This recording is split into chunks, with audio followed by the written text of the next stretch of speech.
Welcome to the Hot Seat with Holly Heat. I am your host, Holly Heat. And before we talk with my guest, Byron Smith, head coach of Prairie View men's basketball, let's talk about what's been going on this week in sports. March Madness concluded with the Kansas Jayhawks winning it all against the Tar Heels, who in the previous round sent Coach K to a slightly earlier than desired retirement. Some famous Kansas alumni were in attendance, most notably Paul Pierce.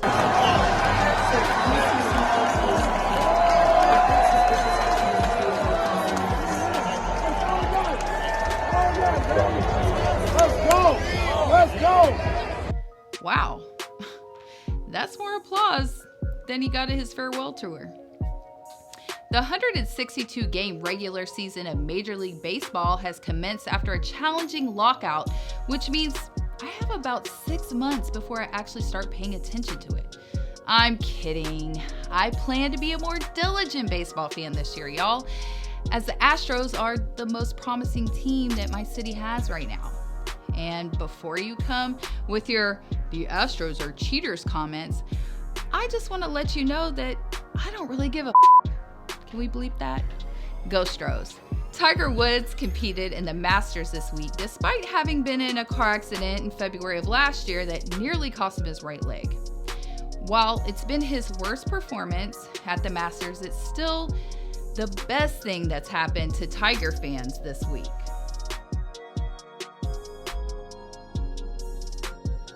Yikes. And finally, it's the most wonderful time of the year. No, I'm not talking about the semi-annual sale at Bath & Body Works. I seriously have a problem. I'm talking about the NBA playoffs. I could smell the sweet aroma of players choking in the air. I'm not even going to talk about the disappointing season the Lakers had because apparently I've been deemed as some kind of LeBron hater, as if I'm still holding a grudge from him coming to my team, winning 2 championships, and when the going got tough, leaving. The truth is, I'm actually over that.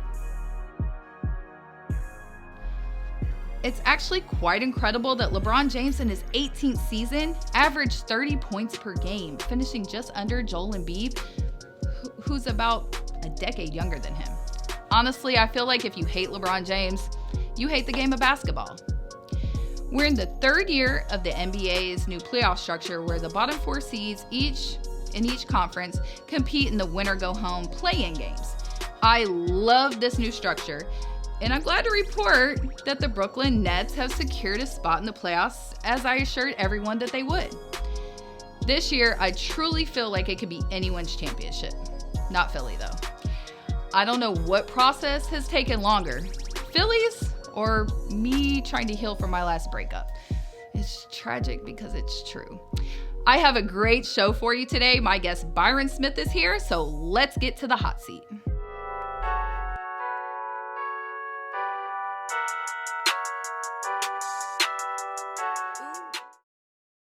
Welcome to the Hot Seat with Holly Heat. I am your host, Holly Heat, and today I am here with Coach Byron Smith of Prairie View University. Thank you for being here. Thank you for having me. I know you're just getting back in town from being out in New Orleans for the tournament and stuff and some other things. So, so I guess I'll just jump right into. So it's funny, because I've known you for some years now because of I don't know in the grand scheme of things how famous it is, but from the Fundy where, professional, overseas, college, all types of players come and play at the Fundy.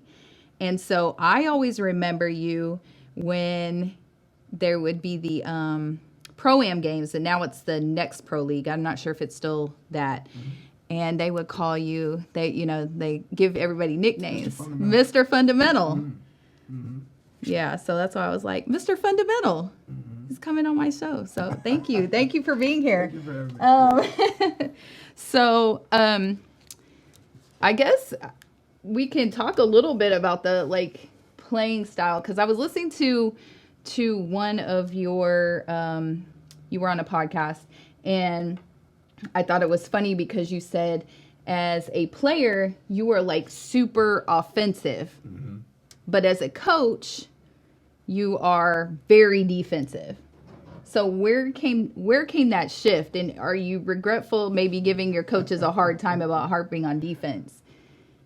Yeah, I realize it probably cost me my lack of focus on playing defense as a player. Probably cost me an opportunity probably to go further with my career because I mean it's always been about offense, but you have to have a balance. Yeah. And my mentality was always if I'm scoring points, then the other players need to be doing something. So I left the defense. That's not how it works. You gave those guys a job. Absolutely. You have to be well-rounded. You have to be a two-way player. And, they talk about two-way players now in the NBA and stuff, and those are the ones that are the most marketable players. But it's just something that I knew I should have paid more attention to as a player playing defense, but I didn't. But that old saying, offense wins games, defense wins championships. So our success has been predicated on us being a really good defensive unit at Prairie View. It's worked. It's brought us 3 conference championships in a row, the NCAA tournament. So it's really helped our program a lot, and it's just the right thing to do. So in hindsight, if I had a chance to go back, I probably would have a little bit more of an emphasis on playing defense as a player. Yeah, I love a good two-way player because, of course, my favorite player, Dwayne Wade, was a tremendous two-way player. Absolutely. I think he still holds the record for the most blocks by a guard in the NBA. I'm not sure. Somebody will probably fact check me on that. So in regard to Prairie View, I also heard you say like some things about your style of play there that sometimes like it impacts your recruiting and it also impacts your schedule as far as what teams will want to play you, and that maybe there were some difficulties there with getting on some people's schedules. So kind of explain to me what the stylist play is and why people would be apprehensive to play you. Well, I mean, obviously, again, today's players, they're focused on scoring, on offense. But I tell them you can't get to the offensive end here at Prairie View until you go through the defense. You have to prove yourself as a defensive player first, offensive player second. A lot of kids coming out right now, especially at the high school level, they're playing AAU. It's just get the basketball, go 100 miles an hour and try to score. Try to cross someone over, James Harden step back, or get to the basket and dunk on someone. It's always this, that's the sexy part of the game, the scoring part. But, at Prairie View, like I say, to be able to, have the impact that we need you to have, you have to prove yourself to be a defensive player first. So I think that kind of travels. And then sometimes in recruiting, other coaches that may be recruiting against you that are trying to get the same kid that you're trying to get, they'll use that against you. Oh, man, that guy right there, man, he runs you in the ground on defense. It's all defense. So it has impacted us, and it's probably kept us from getting a few more good players. But, I'll bend a little bit, but I'm not going to break. I believe in what I believe in. I know what works for us at Prairie View. What works for us at Prairie View may not work at Texas Southern, may not work at U of H, may not work at HBU, but it works for us. In terms of the scheduling part, when you play against a mid-major, which I think we are, some of the bigger schools, I'm not going to call any names, but if they schedule us and if somehow we're able to win, it makes it harder for them to get an at-large bid into the NCAA tournament. And you have 2 types of ways to get in the NCAA tournament. You can get in just by having a good conference record or non-conference record, or you can get in by winning your conference tournament. So they look at Prairie View, Texas Southern, even an HBU. They'll look at that as a bad loss. So an example, I'll just use the school. We've got A&M on our schedule this upcoming year, which makes sense. We're in the system. We're in the A&M system. That's our big brother, big sister, if you will. We should play them every year. We're 40 minutes away. Right. But in the past, and not saying because no one's afraid of Prairie View, don't get me wrong, but when we play them and if we beat them, they look at that as a bad loss. And later on in the year when Selection Sunday comes, that loss to Prairie View can impact if they get in the tournament or not. Wow. So a lot of schools, they want to stay away from, in our style of play, it's very hard to prepare for. Okay. So what I mean by that is, you don't have to reveal all your secrets or anything. and they're not secrets. Right, yeah. People see it, but we're just because we do so many different things. We run a lot of gimmick defenses. We trap a lot. We don't press, but we pressure. We switch out a lot. We do a lot of things that's just kind of hard to assimilate. Right. So what I mean by that is, every team has they have a walkthrough, and they walk through the other team's plays before they play them. They just go through. It's like a rehearsal for the game, but it's really hard because you just never know what we're gonna do. We hardly ever do the same thing twice. We mix it up a lot. So we're in a man-to-man, but it's zone principles. We line up in a 2-3 zone, but it's man-to-man principle. So we're constantly trying to throw the opponent off. Right. And we will not let you get comfortable.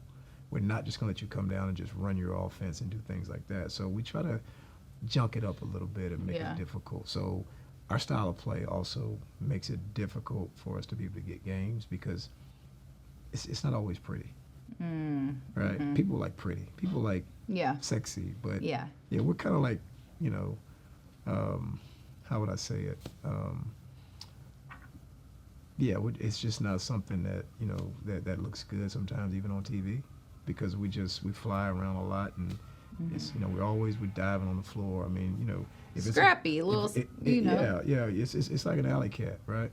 And if there's a loose ball, and there's a good chance that if my player and your player going for the loose ball, there's a pretty good chance there could be some blood coming up, because it's just like we hustle. We hustle. It's like Ace Hood, hustle hard. That's all, right? That's what we do. We hustle hard. We play hard. And it's just hard to simulate. So that has impacted us being able to get the games that we want to get in terms of proximity, right? U of H, A&M, Baylor, Texas, all those schools are what, 2 hours away. The furthest, like maybe Austin, 2 hours and 20 minutes. But you rarely see those teams on our schedule because of our style of play. Well, don't change, because I think that's exciting and that's a good strategy. I mean, why not? So in mentioning, because you mentioned a couple other schools in your area and region. Well, and that you play against. Have you subscribed? Like, I know you went to U of H. I did. But have you subscribed to any of this, like Prairie View versus TSU rivalry that all the memes are going around on social media and stuff? Because it seems to be like this real rivalry between the two. It is, but that is really for the alumni. Yeah. I mean, to be honest with you, we approach every game the same. Every game that we play is a rivalry. It's a big game. But that game is more for the tradition, the rival. The alumni that went to school there 20, 25, 30 years ago. UT, A&M, when they play, which they rarely do. It's a bigger deal for the outside. The players are going to approach it the same. We talk about it a little bit, just because that you're going to get the other team's absolute best shot every time we play Texas Southern. But I think the coaches and the players treat it the same, as if just like we play Southern and Grambling. It's the same preparation. It's the same focus. But it's the other 8,000-9,000 people in the stands that really get excited about it. Yeah. So so you're at an HBCU now, but you used to coach at A&M. HWC. Or PWI, right? And your co-worker, Tacho, she was the first one that was telling me, because, I had her on the show and we were talking about it, PWIs and HBCUs, and, she was explaining for myself and, viewers and such, what the difference was. So from a coaching perspective, from an employment perspective, what are some, obviously there's going to be a culture difference, I guess. And A&M alone is pretty out there. And I went to A&M, but so is there any differences as far as coaching goes, or is it you pretty much apply the same principles? Or I'm the same wherever I coach. Demographics, geographics, culture, race, none of that affects how I coach. I've coached white kids, I've coached Mexican kids, I've coached Asian, I've coached obviously African American, it's all the same. But the institutions themselves, is there like There are some differences, and I think you know, I think it's a little bit more involvement at the PWIs that I worked at, U of H and A&M. It's a little bit more, how would I say? Sometimes at Prairie View, and I worked at Texas Southern as well. You know, winning and losing kind of it kind of evokes the same reaction, if you will. Like sometimes you're walking down the hall, you can't tell if the team won or lost.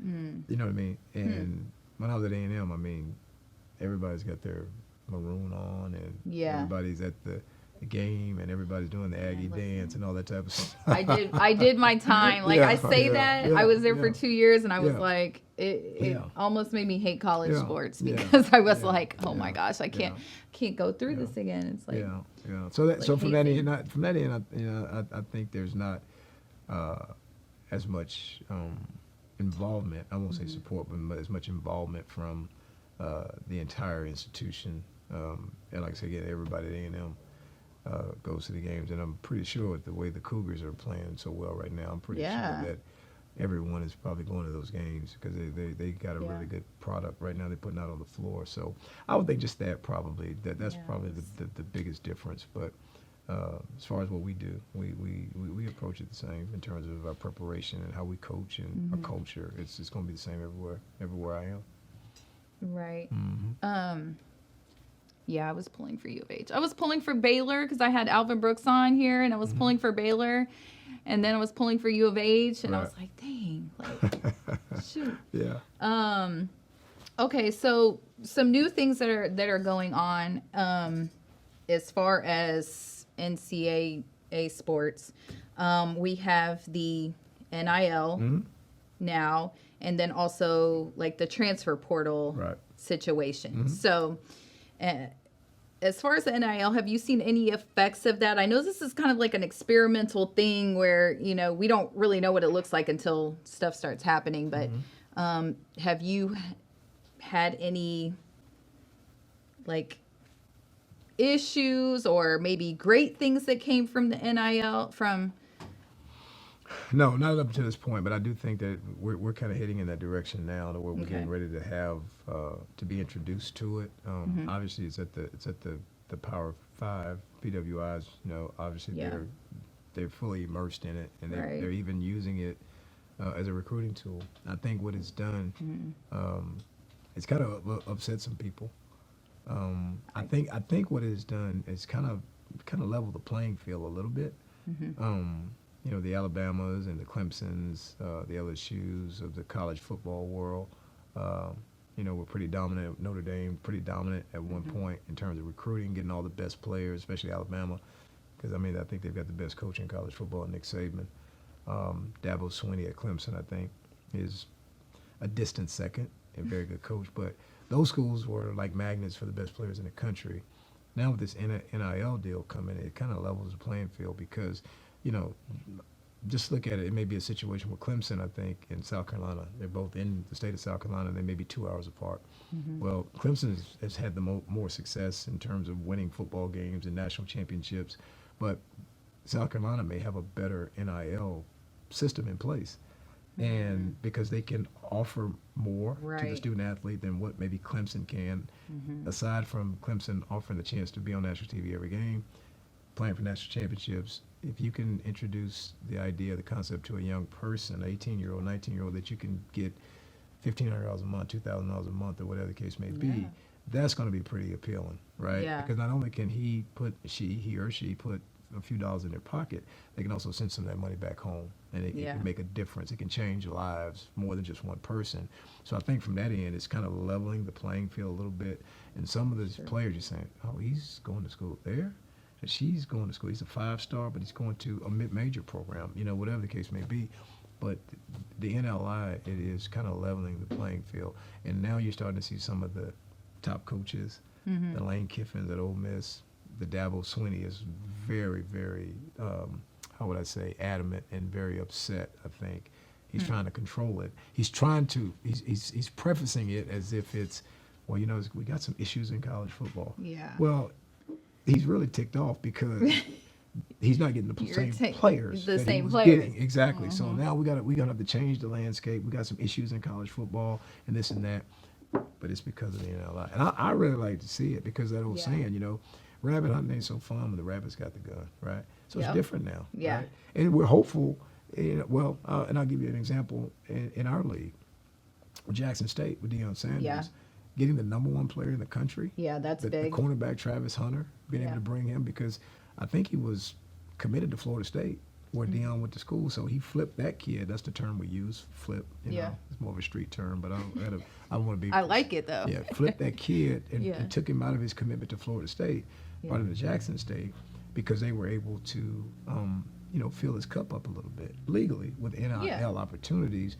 And, I mean, Deion Sanders is arguably the greatest cornerback to ever play in the history of the NFL.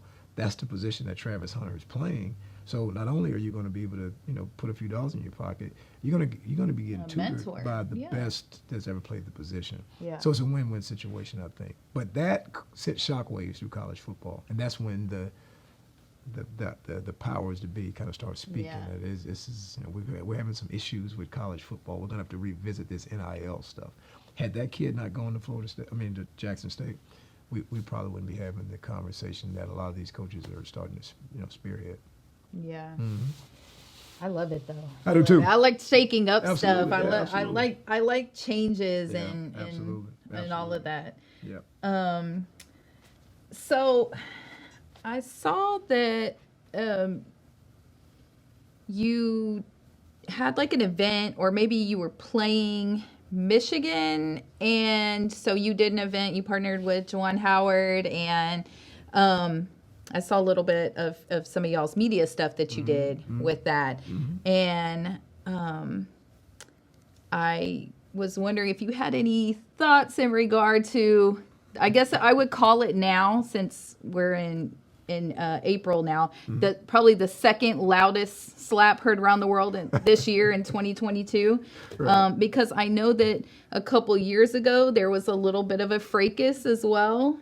And so I just wondered if you had any thoughts about that incident, or, is it just part of the game? Things get heated and...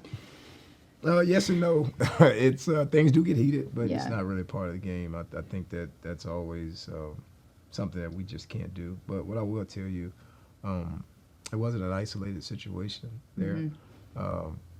Juwan and I did speak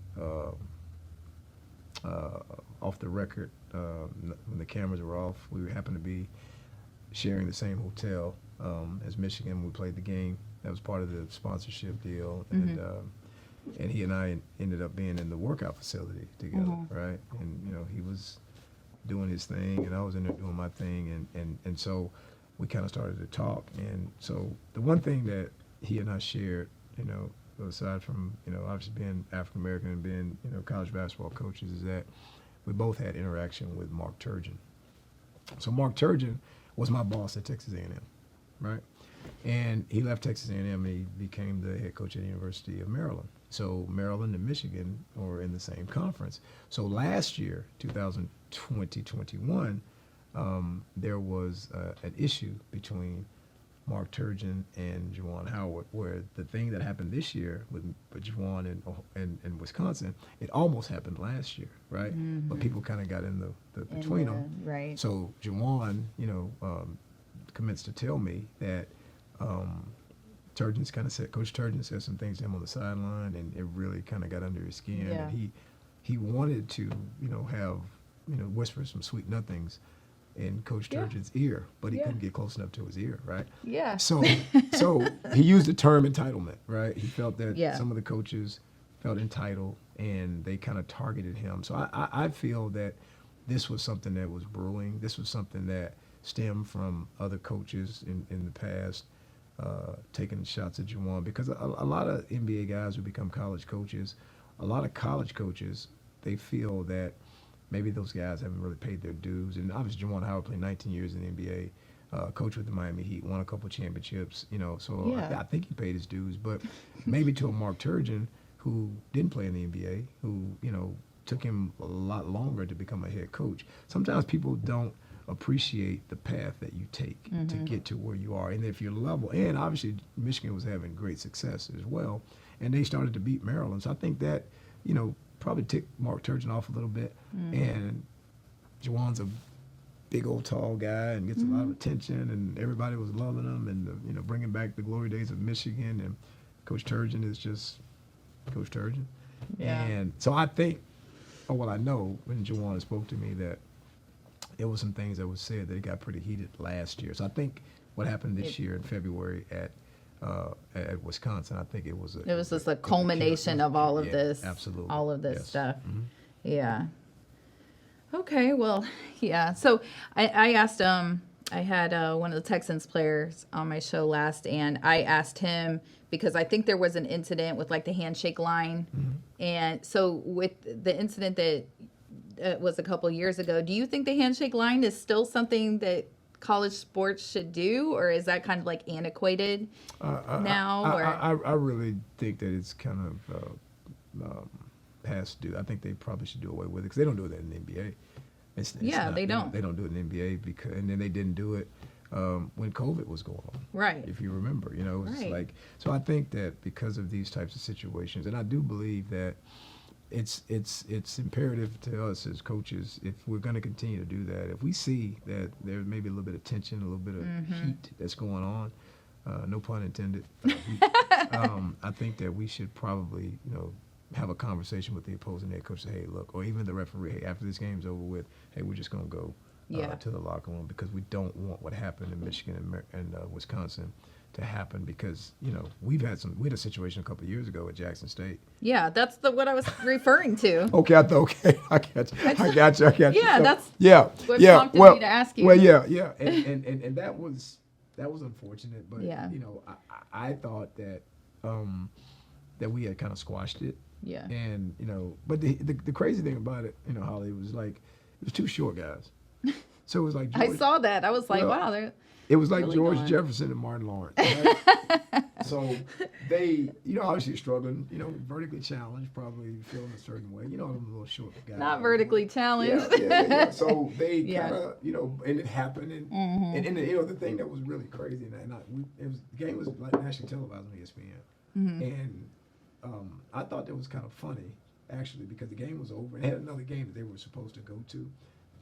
But if you saw it, if you go back and you look at it, ESPN kept the camera rolling. Oh, of course they did. That doesn't shock me at all. It shocked me, and because normally you just kind of you move on to the next deal. But I just kind of thought that was kind of funny how they did that. But that did obviously raise my awareness that, which is what I'm saying now. That now, not that I didn't know better then. Obviously, it's just common sense that if you want to try to keep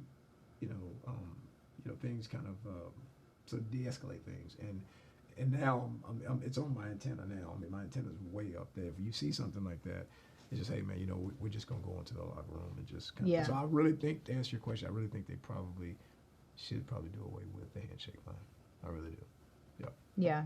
I tend to agree just because, I mean, like I said, I always say I played tennis in high school, so it was an individual sport. Yeah. You shake at the end of the game, but if you don't, you don't. Yeah. And I couldn't imagine like competing in like a hard fought game like that, like all that adrenaline, and then you like maybe barely lose or maybe you get beat really bad and the other team is, not being good sportsmen.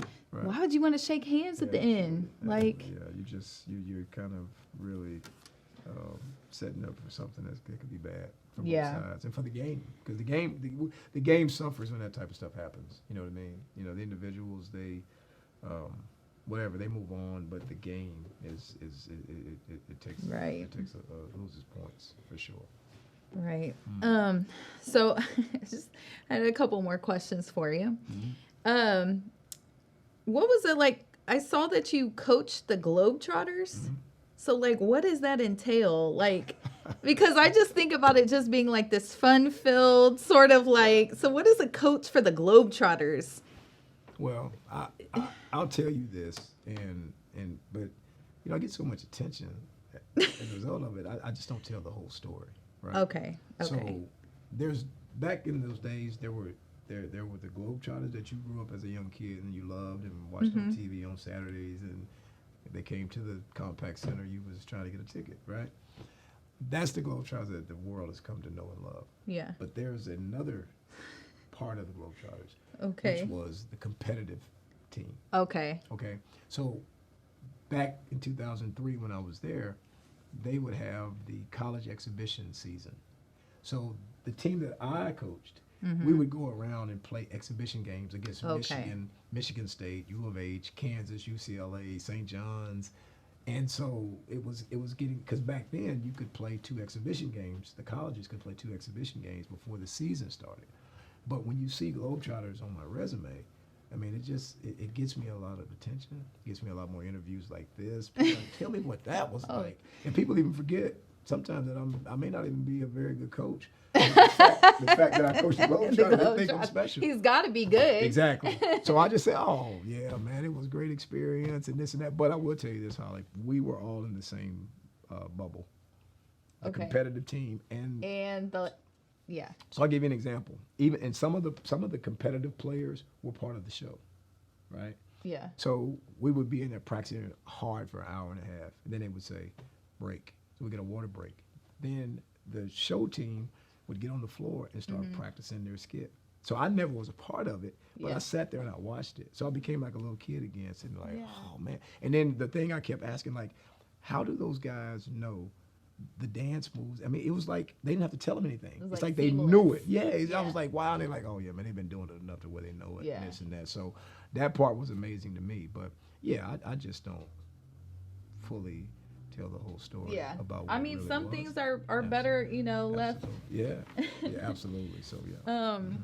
So I mean, I saw that in something that you did that your motto is more so that you judge, or you're judged, or you judge a player by how they make their teammates better. Right. So, and I think that's a fantastic motto, and especially as a coach, that's super important. Right. Words to live by. Right. But who playing in the NBA now? Well, we'll say who in general. Maybe somebody now, and then someone in the past. Players in the NBA or otherwise. Would you say they really make their teammates better? I'll give you 2 guys right now. I know right now. The first one is Magic Johnson. Okay. That made everybody better. And he played with great players. He made great players even greater. And the second person, who was a more modern day person in kind of our era, was Jason Kidd. Jason Kidd got more guys paid than any player that I've ever watched. And the difference in Jason and Magic Johnson was that Magic actually played with all-stars and very, very, very good players. Kareem, James Worthy, Byron Scott, A.C. Green, so forth and so on. Jason Kidd played with a bunch of average players, but he made them so much better, and he made them so much more marketable. He got guys, like, I'll give you the best example I can probably give you, Kenyon Martin. His son is playing with the Rockets right now. Yeah. But Kenyon Martin, he got a $95 million contract. There's no way that Kenyon Martin did $95 million worth of work.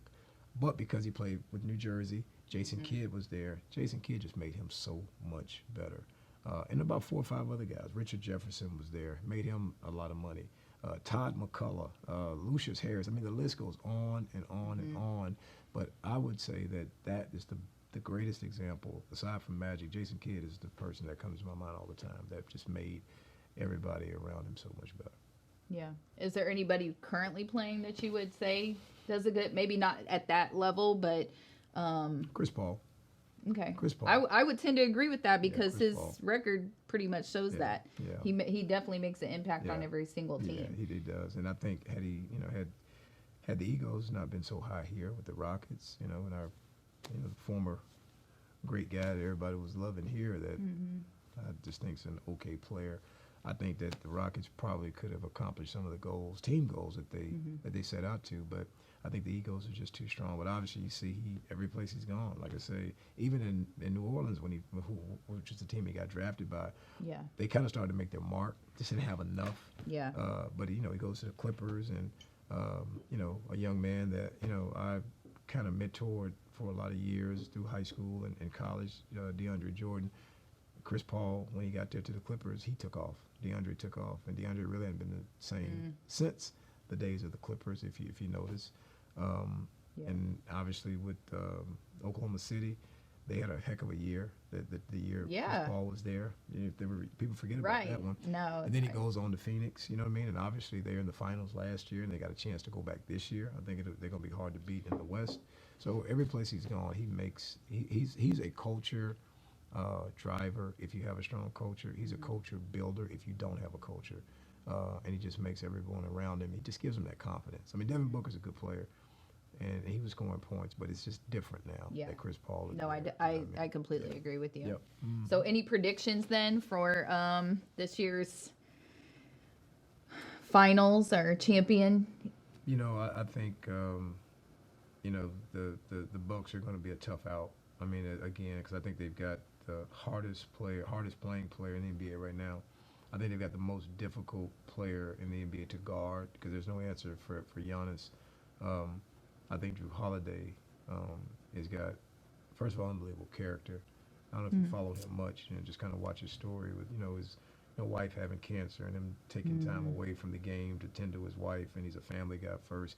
And one of my former players is with the Pelicans, as I said to you earlier, and he and I had a conversation just about Drew Holiday when he was with the Pelicans, how he, again, is a culture driver, protects your culture, and he helps to establish it if you don't have one. And I think that he's an underrated player. And I just think that, with Giannis, Chris Middleton is a young man that I coached at A&M. And I think that he is a super humble guy, but I think he's a big-time player. So they got great people in terms of their character, first and foremost. And I think that, they believe in their coach. So when you believe in someone, you believe in your coach. I think the believe in first and the buy-in comes second. So I think they're totally bought in. I think they're going to be a tough out in the East. The West, I think, is probably going to be, again, the person we just got through talking about, Chris Paul and the Phoenix Suns. They're going to be tough to beat. Yeah. Memphis is, keep your eye on them. I'm so excited to watch Memphis. But I think if they come up against Phoenix and they get in the finals against the Western Conference Finals, I think it's going to come down to experience and the fact that Phoenix has been there before. They know what it looks like. They kind of know the drill. And sometimes when it's your first time, you're like, you may not make the plays that you need to make, little like cold feet maybe type. Yeah. Then the second time they go like, okay, we've been here before. Right. So, I'm thinking that it'll probably be a replay of the finals of last year, Milwaukee in the East against Phoenix Suns. I could be wrong, but I'm sure other people are probably seeing it that way too. So I won't. If I'm wrong, I won't be by myself. Yeah. No, I agree. I mean, that's probably what a lot of people would say. Yep. So, lastly, as a coach, I'm going to ask you a coach question. Okay. What would be your, or more so, what do you think is a mistake that kids that are trying to get recruited make? And I asked Tacho this as well, so I just... I would say a big problem right now with kids in recruitment, and it may be beyond their control, it's just an unrealistic parent. I think that's really hurting kids more than anything. Yeah. First of all, every parent thinks that their son and the 4 best players should start. You know that, right? Yeah, they think that. And I think that some parents are living vicariously through their kid. I plan to. Yeah. I want to live vicariously through my... But that may make her a little bit unbalanced. I know you're not. I'm kidding. I would be realistic. But I think that is a problem that's really hurting the kids today. Is just the frustration that the parents may demonstrate and show during games because you don't always know who's sitting in the stands and watching. And I've heard coaches say that they've closed the book on some kids just based off what they witnessed and the parent and how they behave. I think social media is another thing that we look at. I think that's causing kids problems. Like them kind of like wilding on social media, seeming irresponsible, maybe not having the best habits. And because they just think that, oh man, these coaches are spending a lot of time because you're investing quite a bit of money into this kid's future, And you want to get a good return on your investment. You want to know what you're getting. You want to know that if people are locking their doors at night in their neighborhood, it's not because of someone on your basketball team or your football team or your volleyball team. So I think that's one of the mistakes that they're making, is that they're a little bit too loose in their personal lives and things of that nature. So it's a lot of things. The habits, the things that they, not taking care of themselves the right way. Some of the extracurricular temptations that are out there right now. A lot of our kids are getting involved in because they think it's cool. And I think we just live in a go along to get along type of a society now, where everything is about, the merit is about being cool, getting cool points and things like that. So it's not just with the kids. I mean, I deal with it even at the old man level. The Tuesday Not night the old league, man. the Thursday night league that we play in. Everybody wants to play with the same guys. They're not going to win the game or championship, but they want to. It's their boys. I call it the 40 What is it? The boys. Broadway gym? What gym is this? I'm like, I don't even know where they. The Tuesday night league is on Homestead. Oh Lord! Well, that's where. That's where I saw a little bit over there. And the Wednesday league is over off of 45 in Nordland. So, okay. And then the Thursday night league is at New Faith Church. Oh. So almost every night there's something on. But anyway, you just see guys that just want to stick with. Yeah. They just stay. They want to stay with. They just go, like I said, they go along to get along. Yeah. It's not about winning as much as it is just about being in an environment that you want to be in. That may not be conducive to you reaching the goal of winning. So it affects our game. I think it's just there's a lack of leadership within our community, if you know what I mean. I'm not gonna make it a race issue or anything like that, but I think that the leadership has to change, and I think that we need more positive, clean-cut, focused young men that are setting the right examples. It's just too many. Everybody follows something. Yeah. That's the thing about it, But everybody wants some. Everybody's into likes. We all want likes. You know what I mean? Likes. It's like it's about respect. You want to be respected. And what legacy are you leaving? You know what I mean? So I talk to my kids all the time about, being responsible and doing things that people are going to be talking about years down the line when you're not here anymore, and just leaving a good example. For people that are coming up after you, your kids, people kids in your community that aspire to be football players, basketball players, baseball players, tennis players, whatever the case may be. But I know that's a long-winded answer that I gave you. Parents covered a lot though. Affect recruiting, and social media, and not protecting their brand by letting people know, You don't have to let your left hand know what your right hand is doing. Some things you want to kind of keep private. And I almost feel like it's a protect your investment. Yeah, that's what I'm saying. The brand, exactly. Yeah, absolutely. Protect your investment. Absolutely. Like invest in your health. Make sure your social media is marketable, and just I completely agree. I think there are a few guys in Houston though that may be able to have some leadership roles going forward, and hopefully they continue to do some good things within the community. Well, is there anything that you want to, other than us rooting for Prairie View? I mean, I appreciate you having me. This is great. This helps me. So are you going to stick around and play some games? Because this is the Hot Seat with Holly Heat. I have to bring the... bring the heat. Yeah, if you want me to do that, I can do that for a little bit. Okay. All right. So when we come back, we are going to play some games on the Hot Seat with Holly Heat. Welcome back to the Hot Seat with Holly Heat. I am your host, Holly Heat, and I am here with Coach Byron Smith at Prairie View University. And I'm going to introduce a new game, as I do pretty much every show. It is called The Most, Not the Lesser. I was told that I spelled lesser incorrectly. It's supposed to be lessa, and blame it on my culture, I guess. Meaning, the rules of this game are I'm going to show you two clips, which are, we'll more or less say they're comparable to one another. Okay. And you're going to choose which is the most egregious or most disrespectful or just the most.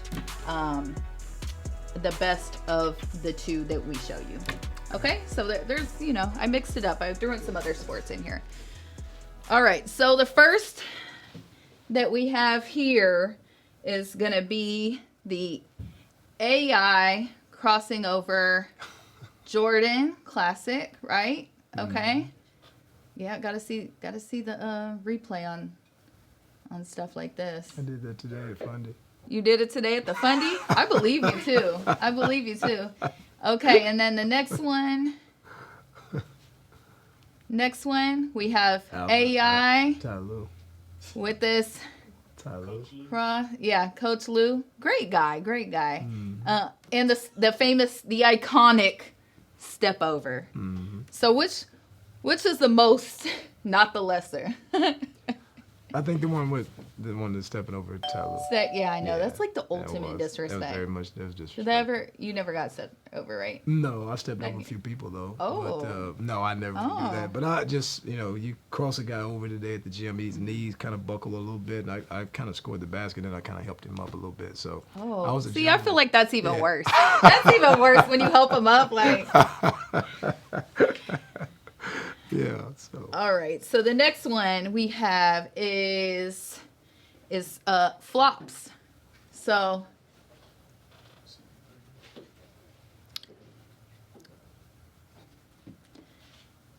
Oh, Chris Paul. What are you doing, Chris Paul?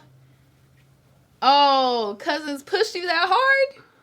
Of course not. Oh, the greatest actor in the NBA. And then, of course, we have to compare it to another flop. All right. Oh, we have Robert Horry. Robert. Carlos. Let's see. We got to see the replay here. Oh, what did Carlos do? Oh, man.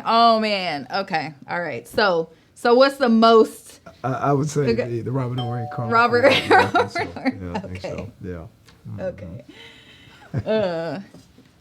All right. Our next one. These are crossovers. Mm-hmm. So, all right. Here. Oh. Steph Curry. Yeah. Steph. We gotta. Ooh. Yeah, that happened today. That's what happened today. Just like that. Why'd I cut off the clip at the end? Yeah. All right. So we got Curry. And then Harden. Yeah. Oh. Yeah. It must have been something on the floor. Yeah. And you got to make those baskets. So good that he did. Ooh, the score was. Mm-hmm. Yeah, that was rough. So okay, which was the most egregious? I would say the Steph Chris Paul. Yeah. Chris Paul. Yeah. Okay. I did. Yeah. Because I thought that was actually a bit of a dislodge, a push off by Harden. I did. Oh, okay. I thought so. Yeah. Yep. Might be.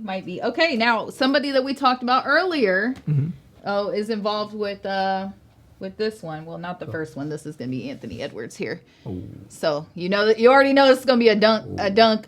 He's big time. Yeah. Oh. Yeah. That's not the best. Oh, and then it was a little bit of step over too. Yeah. That's it. Man, congratulations to them last night. No doubt about it. Absolutely. Man, I'm excited. That was huge. Yeah. For them. And then we have your guy. Your guy. Here.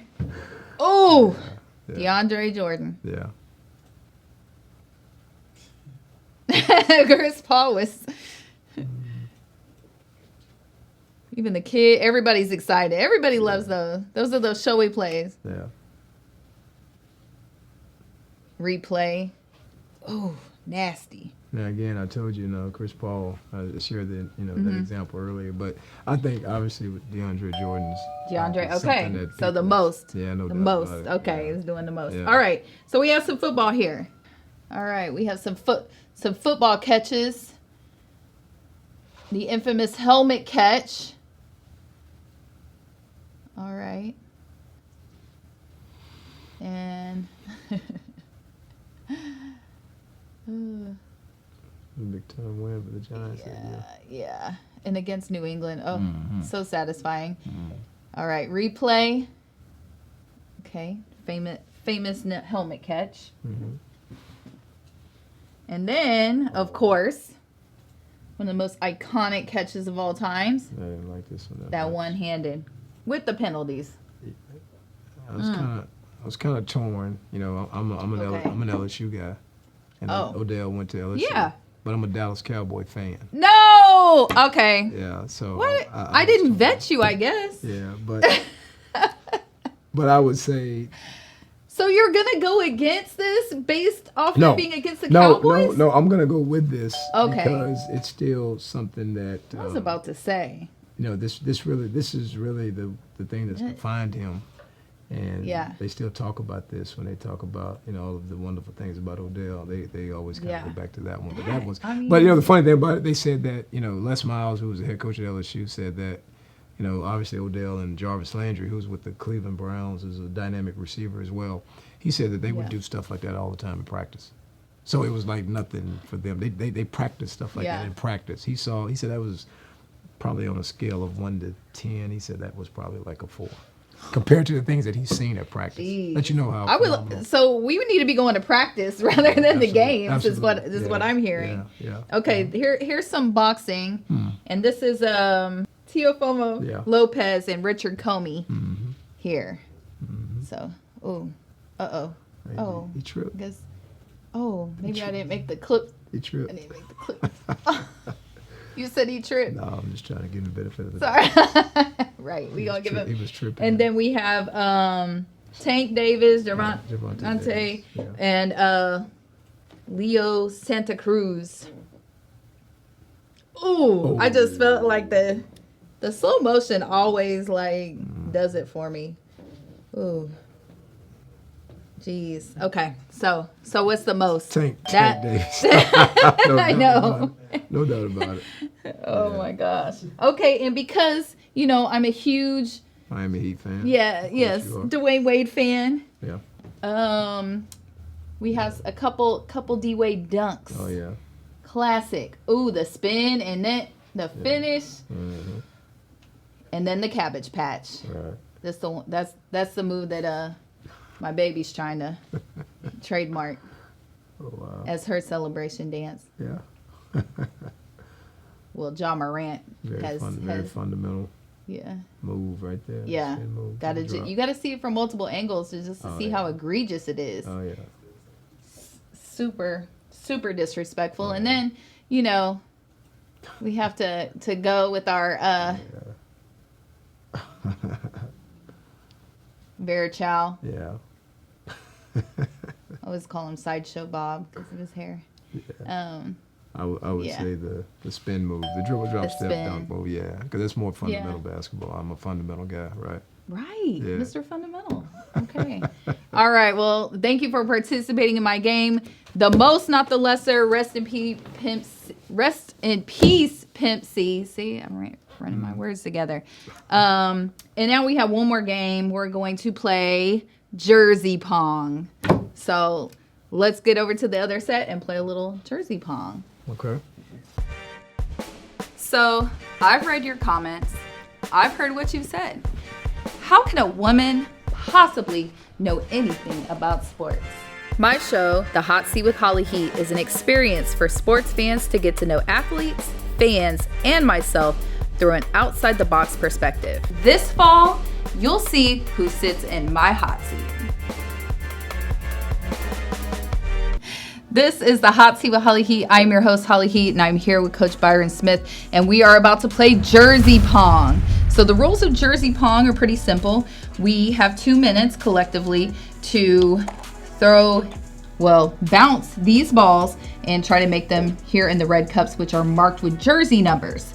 You are given about 10 seconds to answer a player, football, basketball, or any other sport, a player that may have that number. So whoever has the most points at the end of the 2 minutes is the winner. Probably me. But and you're my guest. I always let my guests go first, probably putting me at a disadvantage slightly, but yeah, but I'm born and raised in Louisiana, so I'm a gentleman. So ladies first. Oh, this is my first ladies first guest. Okay. All right. Well, then, in that case, I'll go. Okay. Oh. Number 9. Jesus. Why did I pick this? I knew I was gonna pick. Who's number 9? Okay. I can help you. Sorry. Okay. Oh, It's me. Too late. So Okay. She lost that point. Yeah. Me now? Okay. Yeah. I don't. So is this the line? Yep. Yeah, that's the line. Okay. I can't believe that. I'm gonna hate this tomorrow. Number 9. Wow. The How same about number 9. how about Drew Brees with the New Orleans Saints? Drew Brees, duh. Okay, all right. 12. 12. It used to be Dwight Howard. That's an old number for him. Okay. Okay.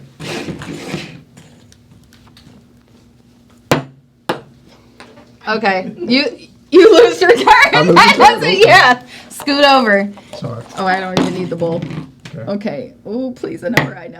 Not 9 again. Can I say? I'm trying to think of an NBA person with number 9. I don't know. I don't know an NBA person. If you want to steal, you can. For you? I Yeah. can steal? You could steal if you know another number 9 other than Drew Brees. Number 9. How much time do I have? Time. No. Oh, Time. Okay. All right. Okay. Oh, 77. 77. 77. Tony Mandarich of the Green Bay Packers. Really? That's a strong pull. That's before your time. Oh, all right. All right. He's the number 2 I pick of the believe you. draft. I Yeah, no, believe it's- you. Oh, it's true. I believe you. 23, Oh, Michael man. Jordan. Okay. Wow. I hope y'all are keeping score. Yep. Somebody. 21. 21. Ezekiel Elliott of Dallas Cowboys. Can we disqualify him based off of that? Jeez. Okay. Almost time. Oh no! No! They can No! take a commanding lead. 6. Julius Erving of the Philadelphia 76ers. Okay. All right. Wait. 23 again. It was Joel Embiid. Okay. No, Yeah. not Joel Embiid. Oh dang! I thought he did, dude. I thought he Close. had number You said 23. Close. One at first. Yeah, you had it when you said Well, L. I said Michael Jordan at first. Yeah, but you said L. It's LeBron. Oh yeah, I was gonna say LeBron. All right. Well. Is it time? We're out of. Where's my production 10 assistant? 10 seconds. 10 seconds. Oh, is it my turn again? Yep. Yes, Steph Curry. 30. Steph Curry. Oh, we ran out of balls. Production That's time. assistant, where are you That's at? Did she win it? That's time. Nope. You won 4-3. Oh, yeah. What? Record breaking. Yeah. Come here. Wait a minute. Yeah, you go back over. Wait a minute. You're telling me I need a recount. Are you serious? Very. Okay. You know what? He was up 4-2. Wait, so what's Joel Embiid's number? 21. 21. Yeah, okay. 21. Yeah, LeBron. I love No, there was somebody else I was thinking. I was like, oh, they're number 23 too? Could be Lou Williams. No, it wasn't Lou Williams. It was a very dominant player in the NBA today. And I was like, everybody wants to be 23. Anyhow, This has been great. well, I think this game is rigged. Well, okay, I created the game. But anyhow, thank you for being a good sports. Congratulations on your victory here at the Hot Seat with Holly Heat. This has been the Hot Seat with Holly Heat. Thank you very much to Coach Byron Smith of Prairie View A&M University. Thank you for being a great guest, and I wish you all the luck in your next season. Thank you so much for having this pleasure. All right. Clear. Okay. You will always lose at your own game. I I know. thought you said you lost. No, No, she I said just she haven't has played it. it so confident because I feel like No, if I act confident.